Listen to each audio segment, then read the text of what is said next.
तर मंत्र्यांनी अशा प्रकारचं वक्तव्य करणं हे चुकीचं आहे असं राज्याचे मुख्यमंत्री देवेंद्र फडणवीसांनी म्हटलंय। मुख्यमंत्र्यांनी आता कृषी मंत्री माणिकराव कोकाटे यांचे चांगलेच कान टोचलेत।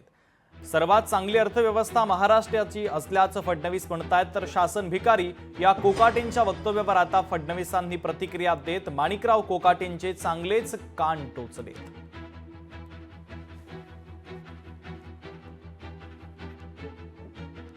ते काय बोलले हे मी ऐकलेलं नाही, तथापि मला असं वाटतं की जर त्यांनी असं वक्तव्य केलं असेल तर मंत्र्यांनी असं वक्तव्य करणं अतिशय चुकीचं आहे।